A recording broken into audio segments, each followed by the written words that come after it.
Hello everyone, बेटा start कर रहे हैं हम लोग cell cycle and cell division. Class 11th का बहुत इंपॉर्टेंट चैप्टर, बहुत ही सारे कॉन्सेप्ट है इसमें और एक ऐसा चैप्टर जो बहुत सारे चैप्टर्स के साथ लिंकेजेस बनाता है। इस चैप्टर को नीट के लिए क्वेश्चन के पर्पज से बहुत इंपॉर्टेंट माना गया है। उसके अलावा बेटा इसकी दूसरे चैप्टर से काफी लिंकेज है। लिंकेज इन द सेंस कि अकेला ऐसा चैप्टर है जो काफी सारे चैप्टर्स में इन्वॉल्व हो जाता है और इसकी समझ के बिना आप शायद बायो आगे ना पढ़ पाए फ्यूचर में, इसलिए भी ये बहुत जरूरी है। तो इसे कौन देख सकता है, मतलब किस तरह के बच्चे इस लेक्चर को देख सकते हैं? क्लास 11, 12 ड्रॉपर, क्योंकि हर क्लास में ये बहुत इंपॉर्टेंट है, तो इसलिए सबको देखना चाहिए। और बेटा एकदम बेसिक से पढ़ा रहे हैं और लास्ट लेवल तक लेकर जाएंगे। हाँ, आपको एग्जैक्ट बता देंगे कि ये चीजें करनी है और ये चीजें नहीं करनी है, क्योंकि बहुत सारे बच्चों को ऐसा लगता है कि यार इसमें इतना सारा एक्स्ट्रा डाटा है। नहीं, जितना आपको बताया जाएगा उसके अराउंड पढ़ना है और आप देखेंगे रिसेंट ईयर का ट्रेंड जो रहा है वो किस तरीके से मूव किया है। तो चैप्टर को स्टार्ट करते हैं। सबसे पहले बेटा हम लोग बात करने वाले हैं बेसिक इंट्रोडक्शन की। चैप्टर के बेसिक इंट्रोडक्शन की बात करते हैं। बेसिक इंट्रोडक्शन में हम हमेशा डिस्कस करते हैं नंबर ऑफ क्वेश्चंस। तो नंबर ऑफ क्वेश्चंस मेरे पास कितने आते हैं बेटा? 2 से 3, है ना? 2 से 3 नॉर्मली 2 क्वेश्चंस आते हैं और कई बार 3 क्वेश्चन आते हैं। और इस चैप्टर को बहुत ज्यादा समय नहीं चाहिए होता। अगर आप ठीक से समझ पा रहे हैं तो समझने के साथ ही आप इसके क्वेश्चंस इजीली बना सकते हैं। तो 2 से 3 क्वेश्चन आएंगे नीट में। दूसरा बेटा, इस चैप्टर के लिंक किन चैप्टर से हैं? तो मैं कहता हूं प्लांट किंगडम से जुड़ा हुआ है, biological classification, reproduction in organism, sexual reproduction in flowering plant और ह्यूमन रिप्रोडक्शन। मतलब ये बहुत सारे चैप्टर से जाकर जुड़ा हुआ है। अब इस बात को समझना बड़ा इंपॉर्टेंट है आपके लिए कि यार ये इतने सारे चैप्टर से जुड़ा हुआ है तो इसकी कॉन्सेप्ट तो ढंग का मतलब आना चाहिए हमें। तो स्टार्ट करेंगे कॉन्सेप्ट को समझना, पर मैं ये चाहूंगा कि इन कॉन्सेप्ट पे आप खास ख्याल रखें कि 2C 4C क्या होता है, मतलब अमाउंट ऑफ डीएनए का एक कॉन्सेप्ट बनता है, उस पर खास ख्याल रखें आप। और मियोसिस को 1 को बहुत ध्यान से पढ़ना है और उसके अलावा भी बहुत कॉन्सेप्ट है, पर मियोसिस 1 का कॉन्सेप्ट और अमाउंट एंड प्लॉइडी का जो कॉन्सेप्ट है वो ज्यादा इंपॉर्टेंट है क्वेश्चन के पर्पज से। और वैसे भी कुछ एक्स्ट्रा पॉइंट हैं जो हम एनसीईआरटी के बाहर जाएंगे, वहां पर हम बताएंगे एपीसी क्या होता है, एनाफेज प्रमोटिंग कॉम्प्लेक्स। क्वेश्चन आ रखा है, ऑल्दो वो क्वेश्चन ह्यूमन रिप्रोडक्शन का था जिस साल आया था। और चेक पॉइंट्स क्या होते हैं थोड़ा सा इसके लिए बताएंगे, कैंसर से इसको रिलेट कर सकते हैं। पॉलीप्लॉइडी क्या होती है, पॉलीटीनी क्या होती है, इन बातों को भी एक्सप्लेन करेंगे, पर वो एक्स्ट्रा पॉइंट की फॉर्म में एक्सप्लेन करेंगे, अलग से आपको थोड़ा सा बताएंगे इसे। तो चलिए चैप्टर को स्टार्ट कर लेते हैं और एक बेसिक इंट्रोडक्शन के साथ।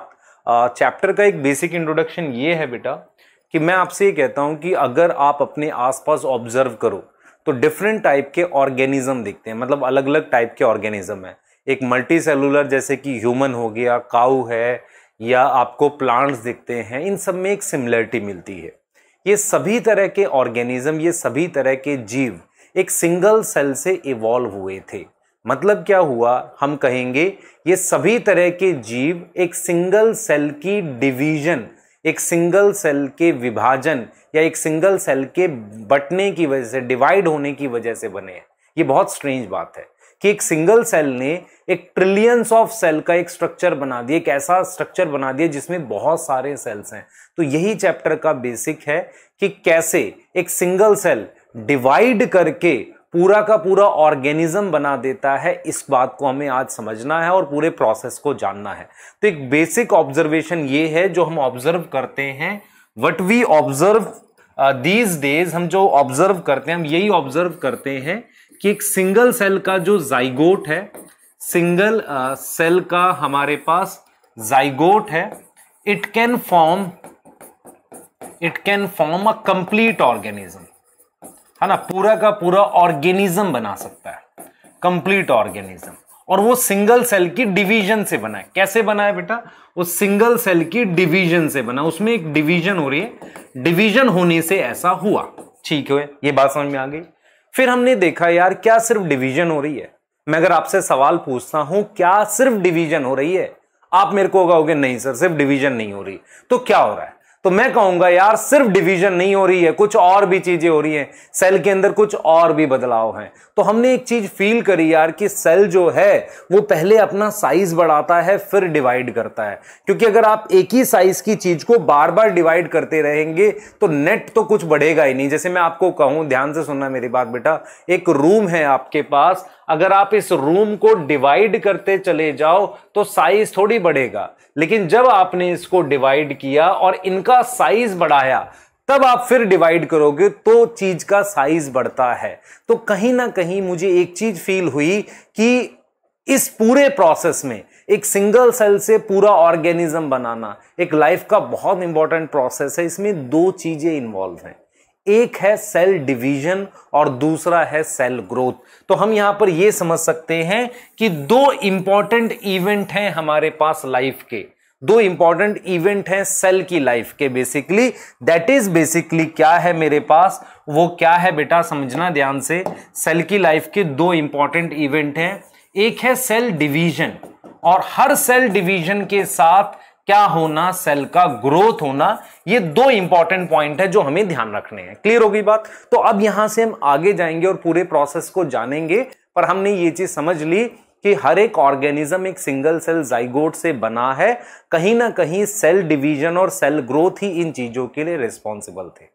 अब हम आगे जा रहे हैं और ये समझ रहे हैं कि और भी कुछ है क्या सेल में, मतलब हमने ग्रोथ की बात करी, हम एग्जैक्टली बात क्या कर रहे हैं। तो इस बात की डिटेल को हम ऐसे देख रहे हैं कि देखिए आपके पास, अगर आपके पास कोई ये सेल है, आप देखिए दिस इज सेल, तो सेल पहले क्या करता है बेटा, सेल पहले सबसे पहले सेल क्या करेगा, ग्रोथ शो करेगा। आप देख रहे हैं, अगर हम बात करते हैं ग्रोथ की, अगर हम बात करते हैं ग्रोथ की, तो अगर आप ध्यान से देखो इस ग्रोथ में दो मेन पॉइंट है जो आपने समझने हैं। पहला क्या है कि इसके साइटोप्लाज्म में ग्रोथ होनी चाहिए। कहीं ना कहीं हम ये बोलेंगे कि जब हम ग्रोथ की बात कर रहे हैं तो कहीं ना कहीं हम ये कह सकते हैं कि साइटोप्लाज्मिक कंटेंट डबल होना चाहिए, साइटोप्लाज्मिक कंटेंट ग्रो होना चाहिए। दूसरा मुझे क्या करना है, दो डॉटर सेल बनाने हैं, दोनों डॉटर सेल को मुझे एक एक न्यूक्लियस बना के देना है। तो कहीं ना कहीं मुझे क्या करना पड़ेगा, उसका डीएनए, या मैं लिख सकता हूं जीनोमिक। जीनोमिक क्या होता है बेटा, जीनोम नॉर्मली क्या होता है, हैप्लॉइड सेट ऑफ क्रोमोसोम को कहते हैं, पर जीनोम वर्ड हम लोग कई बार क्या कर लेते हैं, किसी सेल के डीएनए को रिप्रेजेंट कर लेते हैं। तो हम क्या कर सकते हैं, जीनोमिक कंटेंट को डबल करेंगे, और जब हम ये चीजें डबल कर लेंगे तो फिर सेल को फिर से डिवाइड करेंगे।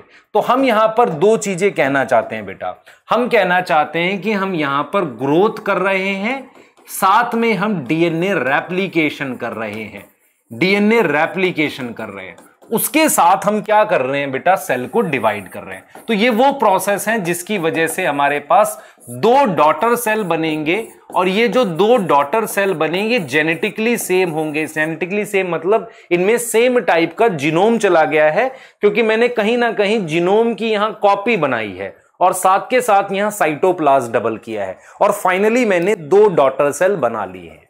ये चीज समझ आ रही है? तो ये बहुत इंपॉर्टेंट बात आपके दिमाग में बैठनी चाहिए कि एग्जैक्टली हम कर क्या रहे हैं। तो हमने यहां पर एक चीज समझनी है कि अब हम क्या पढ़ने वाले हैं, सेल के अंदर होने वाले इवेंट्स को डिस्कस करेंगे। हमने कहा कि सेल डिवीजन इस अर्थ पर एक बहुत इंपॉर्टेंट इवेंट है जिसमें सेल डिवाइड करके दो डॉटर सेल बनाता है, पर उससे पहले उस सेल को अपना साइटोप्लाज्म भी डबल करना है और अपना डीएनए भी डबल करना है। अब हम इस पूरे प्रोसेस को एनालाइज करते हैं और कुछ बेसिक पॉइंट निकालते हैं कि देखो हमने और क्या सोचा। तो हम ये कहेंगे बेटा, हम ये कहेंगे कि जब सेल ऐसा कर रहा है, ध्यान से सुने बेटा, जब हम सेल ऐसा कर रहा है तो इन सारे इवेंट्स को हम नाम देते हैं सेल साइकिल। सेल साइकिल का मतलब क्या होता है आप समझो ध्यान से।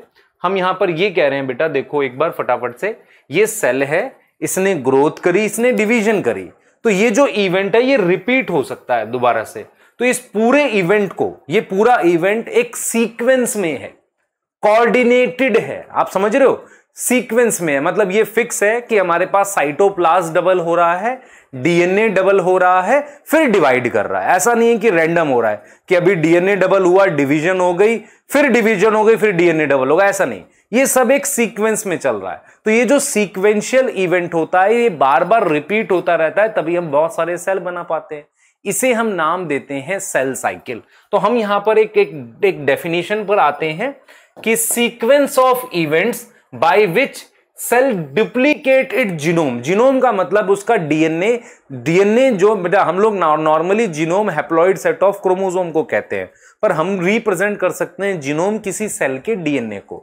तो किसी भी सेल का डीएनए अगर डबल हो रहा है तो उसे हम कह रहे हैं duplicate it's genome. Synthesis of other constituent, मतलब सेल के अंदर वो सारी चीजें बना लेना जो फिर दो डॉटर सेल में डिवाइड होगी and divide into two daughter cell. ये बहुत इंपॉर्टेंट बात है। तो इस सारे प्रोसेस को हम सेल साइकिल कहते हैं। तो सेल साइकिल एक सीक्वेंशियल प्रोसेस है जिसमें सेल का कॉन्स्टिट्यूएंट डबल होता है, उसका जीनोम डबल होता है और फाइनली सेल डिवाइड कर जाता है दो सेल में। इतनी बात मेरे दिमाग में बैठनी चाहिए। अब आगे जाते हैं बेटा, कुछ इंपॉर्टेंट पॉइंट रहते हैं आपके पास सेल साइकिल को लेके। अगर मैं बात कर लेता हूं फीचर की कि सेल साइकिल के क्या फीचर होते हैं। सबसे पहला फीचर सीक्वेंशियल। सीक्वेंशियल का मतलब होगा कि हम यहां पर यह कह सकते हैं, देख लो बेटा, कि ग्रोथ हो रही है, साथ में हम कह रहे हैं डीएनए रेप्लिकेशन हो रही है और फिर हम क्या कर रहे हैं, सेल डिवीजन कर रहे हैं। तो ये सब चीजें एक सीक्वेंस में चलनी चाहिए।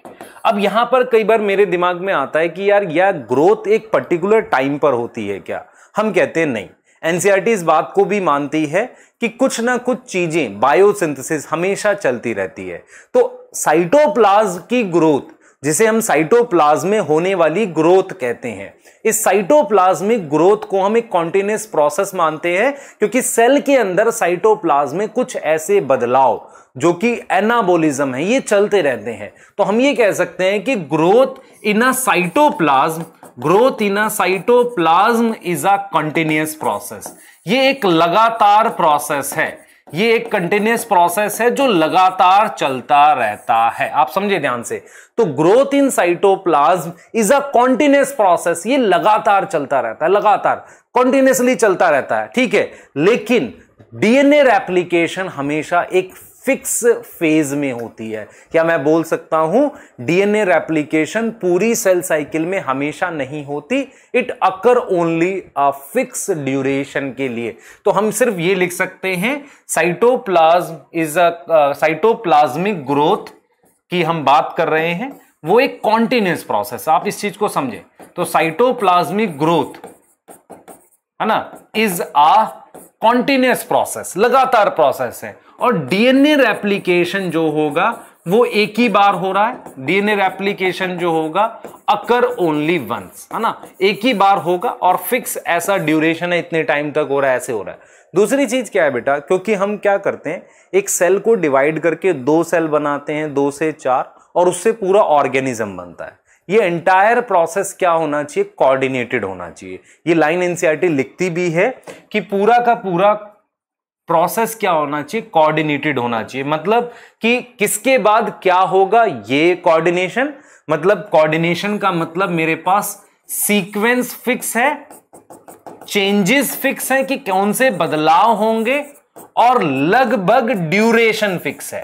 ये सब कुछ हमारे पास लगभग सेल में फिक्स होता है, इसे हम कहते हैं कोऑर्डिनेशन। तो इस तरह का एक कोऑर्डिनेशन होना चाहिए। क्लियर हो गई बात। अब इसके बाद हम ये कहते हैं कि यार ये कोऑर्डिनेशन कैसे लाओगे, जीन्स कंट्रोल करती है। तो कहीं ना कहीं सेल साइकिल में जेनेटिक कंट्रोल होता है। तो हम ये कहते हैं कि भाई कोऑर्डिनेशन कैसे लाओगे, तो कोऑर्डिनेशन के लिए coordination achieve by genetic control, achieve by genetic control. तो सब कुछ जीन्स के थ्रू कंट्रोल है। क्या कंट्रोल है जीन्स के थ्रू, कि किसके बाद कौन सा प्रोसेस होगा, कितने समय के लिए होगा और कौन से बदलाव होंगे, ये सब ऑलरेडी जीन्स के थ्रू डिसाइड होता है। तो आपने यहां तक पढ़ा और क्या चीजें सीखी। पहला, सेल डिवीजन और ग्रोथ दो मोस्ट इंपॉर्टेंट प्रोसेस।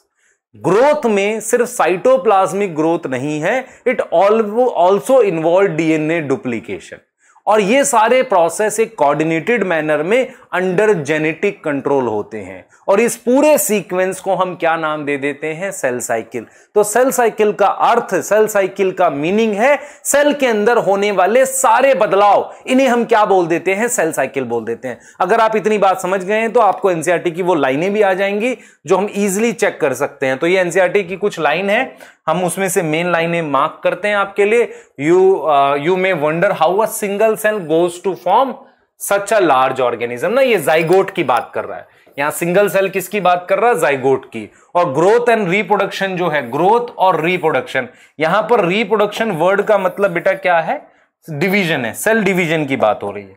तो ग्रोथ और रिप्रोडक्शन में रिप्रोडक्शन सेल डिवीजन है, ठीक है। अब देखो, all cells reproduce by dividing into two, into each parental cell give rise to two daughter cell time they divide, है ना, एक सेल से दो बनेंगे। तो जो न्यूली फॉर्म डॉटर सेल होंगे वो भी ग्रो करके फिर डिवाइड करेंगे। तो हम यहां पर दो प्रोसेस की बात कर रहे हैं, ग्रोथ और डिवीजन, यही मैंने आपको बताया था। ये दो मोस्ट इंपॉर्टेंट प्रोसेस है। इसके बाद हम बात कर सकते हैं, ठीक है, हम कह सकते हैं कॉन्स्टिट्यूएंट ऑफ सेल। आप देख पा रहे हैं ये चीज, कॉन्स्टिट्यूएंट का मतलब होता है कि सेल की जो चीजें हैं eventually divide into two daughter cell is termed as cell cycle. तो ये जो इवेंट्स बनते हैं ना, इन्हें हम सेल साइकिल कहते हैं, जिसमें डीएनए डबल होता है, ये सब, ठीक है। और डीएनए सिंथेसिस क्या होगी, एक स्पेसिफिक टाइम पर होती है, लेकिन साइटोप्लाज्मिक ग्रोथ एक लगातार प्रोसेस है, मतलब हम कहते हैं कि कुछ ऐसा प्रोसेस है जो लगभग चलता रहता है, ठीक है। और जो डीएनए डबल किया है वो हम दो डॉटर सेल में, और आप देख लो ये जेनेटिक कंट्रोल है और ये कोऑर्डिनेटेड प्रोसेस है। जेनेटिक कंट्रोल के अंदर होता है कोऑर्डिनेटेड प्रोसेस है। अब यहां से हम मूव करते हैं, फेजेस ऑफ सेल साइकिल एक टॉपिक है, पर मैं ये चाह रहा हूं कि आप एक क्वेश्चन सॉल्व करो। ये मुझे बताओ इसका क्या आंसर होगा, एक बार दिमाग लगाना आप सब लोग, है ना, एक बार दिमाग लगाना। क्वेश्चन ये है कि सेल साइकिल अकर इन, ऐसा एक क्वेश्चन आया था नीट में, सेल साइकिल अकर इन। मैंने ऑप्शन दिया आपको नॉस्टॉक, एल्ब्यूगो, टीएमवी, स्ट्रेप्टोकोकस। अब आपको अपने दिमाग में ये लगाना है कि सेल डिवीजन मेरे पास प्रोकैरियोट में भी होती है, समझना इस बात को, और यूकैरियोट में भी होती है। प्रोकैरियोट और यूकैरियोट दोनों में होती है सेल डिवीजन, लेकिन मेरे पास सेल साइकिल, समझना इस बात को, सेल साइकिल एक कोऑर्डिनेटेड चेंजेस है, हमारे पास कोऑर्डिनेटेड चेंजेस हैं और फिक्स है सब कुछ कि ये चेंजेस होंगे।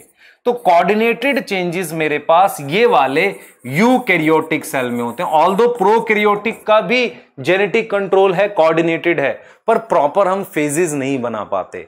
तो हम जो अभी फेजेस पढ़ेंगे सेल साइकिल के, वो यूकैरियोट में होता है। तो यूकैरियोटिक सेल शो करता है सेल साइकिल के चेंजेस। तो इसमें ये बैक्टीरिया है, this is bacteria, this is also bacteria, this is virus and this is fungi. तो ओनली यूकैरियोटिक सेल जो यहां गिवन है दैट इज बेसिकली एल्ब्यूगो। तो इसका आंसर एल्ब्यूगो होगा। तो यहां से आपने कॉन्सेप्ट क्या याद करना है, कॉन्सेप्ट ये याद करना है कि सेल साइकिल किस में होती है।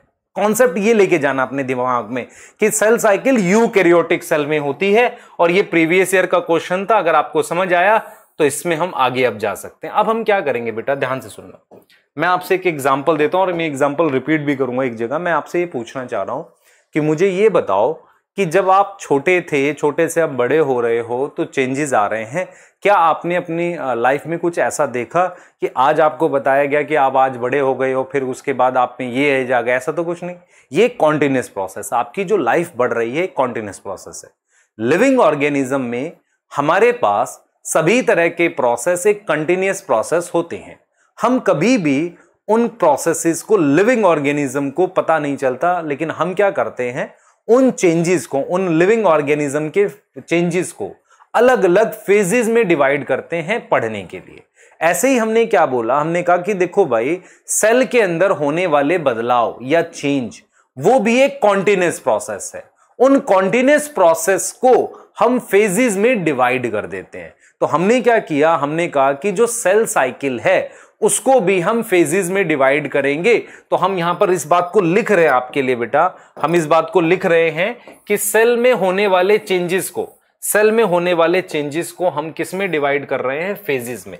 तो what is phases of cell cycle, हम यहां लिख रहे हैं कि changes in cell is divided into 2 phases, है ना। चेंजेस इन सेल जो है इज डिवाइडेड इनटू 2 फेजेस, उसको हम 2 फेज में डिवाइड करते हैं, इनटू 2 फेज मेनली। पहले हम 2 फेज में इसको डिवाइड करते हैं। हम ये कहते हैं कि हमने स्टार्टिंग में भी बोला, हमने कहा कि देखो भाई सबसे इंपॉर्टेंट फेज है हमारे पास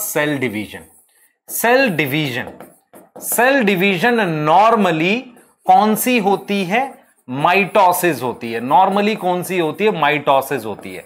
तो सेल डिवीजन नॉर्मली माइटोसिस होती है। उस माइटोसिस को हम क्या नाम देते हैं, एम फेज। क्या नाम देंगे हम, एम फेज का नाम देंगे। तो सेल डिवीजन नॉर्मली माइटोसिस होती है जिसे हम नाम देते हैं एम फेज।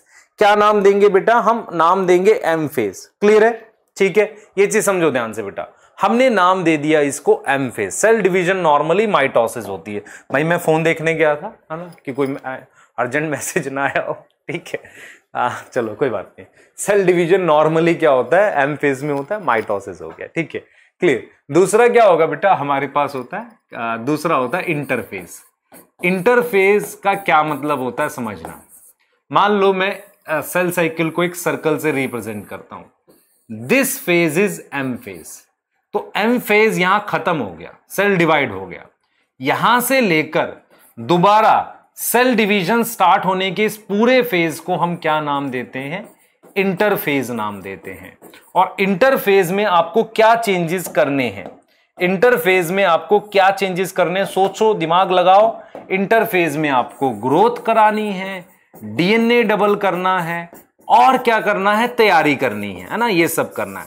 और आपको क्या करनी है, प्रिपरेशन करनी है। कैसी प्रिपरेशन करनी है कि सेल फिर से डिवाइड कर सके। तो हमने क्या किया, हमने कहा देखो भाई किसी भी यूकैरियोटिक सेल को 2 पार्ट में, 2 फेज में डिवाइड करो। One is M phase, M का मतलब माइटोसिस होता है क्योंकि उसी में सेल डिवाइड करता है। दूसरा हम इंटरफेज किसको बोलेंगे, इट इज टाइम गैप या time period between end of division and हुई है, and start of next division, अगली डिवीजन स्टार्ट हुई है, उसके बीच का समय है। किसी भी सेल साइकिल में, किसी भी यूकैरियोटिक सेल की साइकिल में ये जो होता है नॉर्मली ये 95% टाइम ले लेता है। मान लो अगर मैं कहता हूं 100 घंटे की सेल साइकिल है, उसमें से 95 आवर का इंटरफेज होगा, उसके बाद हमारे पास क्या होगा 5 आवर का ये होगा। या हम ये बोल सकते हैं 24 घंटे की साइकिल में 23 घंटे का, अराउंड 23 आवर का इंटरफेज होगा, 1 घंटे का एम फेज होगा। ऐसे हम इस बात को कह सकते हैं, ठीक है। अब हम क्या करेंगे बेटा, पहले हम क्या करेंगे, हमें ये पूरा प्रोसेस पढ़ना है। तो हम क्या करेंगे, क्योंकि एम फेज माइटोसिस है, इसको हमने अलग से डील करना है, तो we should learn about this interphase. इस इंटरफेज के बारे में मुझे जानना चाहिए। इंटरफेज के बारे में जानने से पहले एक सेल साइकिल ड्रॉ कर लेते हैं, ठीक है। एक सेल साइकिल ड्रॉ कर लेते हैं, जैसे कि हमारे पास ये बनी हुई है, तो आप देख पा रहे हैं हमारे पास एक सेल साइकिल ये ड्रॉ है ऑलरेडी, ठीक है। ये मेरे पास G1 फेज है, दिस इज G1, है ना, this phase is G1 phase, ये G1 फेज है, ठीक है। आप जरा ध्यान से देखना, मैं जो आपको समझाने जा रहा हूं, ठीक है। देखो मैं क्या कह रहा हूं, मैं ये कह रहा हूं बेटा, मान लो हम एक सेल साइकिल ड्रॉ करते हैं ऐसे, ठीक है। हम एक सेल साइकिल ऐसे ड्रॉ करते हैं, मैं आपको एक बार दिखा देता हूं, इसको प्रॉपर बना के देखेंगे आप ध्यान से। देखो बेटा हम क्या कर रहे हैं, मान लो हमने एक सेल साइकिल ड्रॉ कर लिया ऐसे, ठीक है। ध्यान देना, बहुत इंपॉर्टेंट है,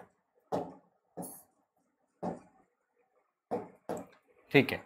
हमने क्या किया, ये हम इसको फेजेस में डिवाइड कर रहे हैं, ठीक है।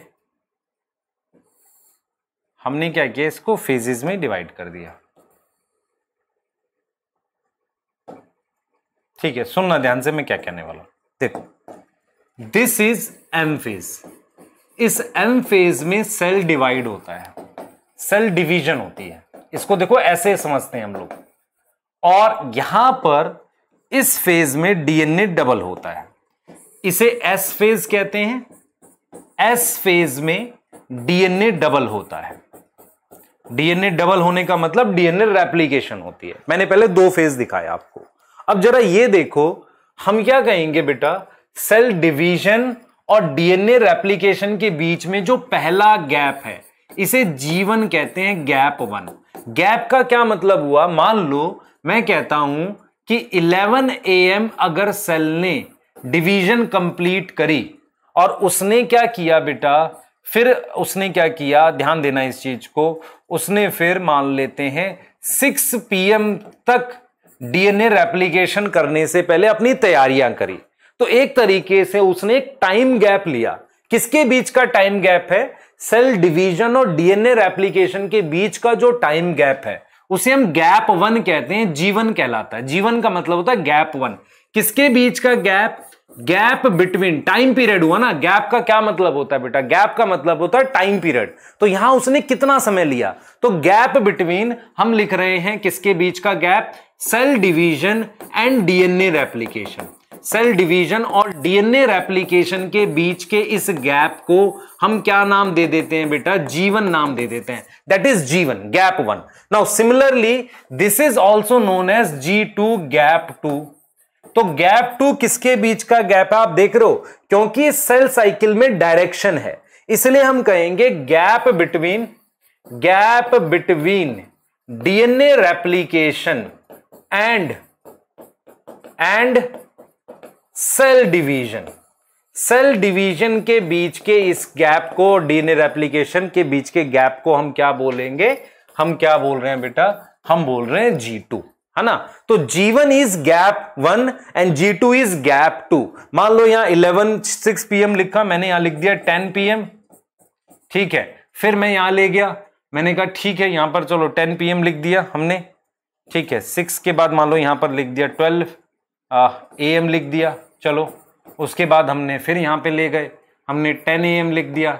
तो आप समझ रहे हो मैं क्या कहना चाह रहा हूं, मैं कह रहा हूं एक टाइम है, मेरे पास एक गैप है ना, उस गैप को हम क्या बोल रहे हैं, G1 और G2 बोल रहे हैं। तो इसको हम कह सकते हैं, देखो एस फेज में डीएनए बनता है, इसलिए उसको सिंथेटिक फेज कहते हैं। तो ये प्री सिंथेटिक फेज हो गया, प्री सिंथेटिक फेज, इसमें ग्रोथ होती है, ठीक है। प्री सिंथेटिक फेज में सेल में ग्रोथ हो रही है साइटोप्लाज्म में काफी।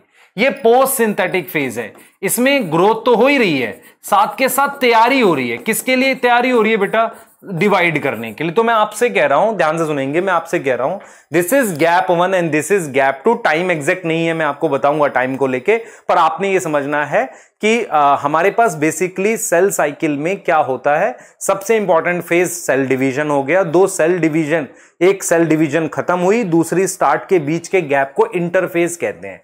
इंटरफेज में 3 फेज हैं, G1, S और G2।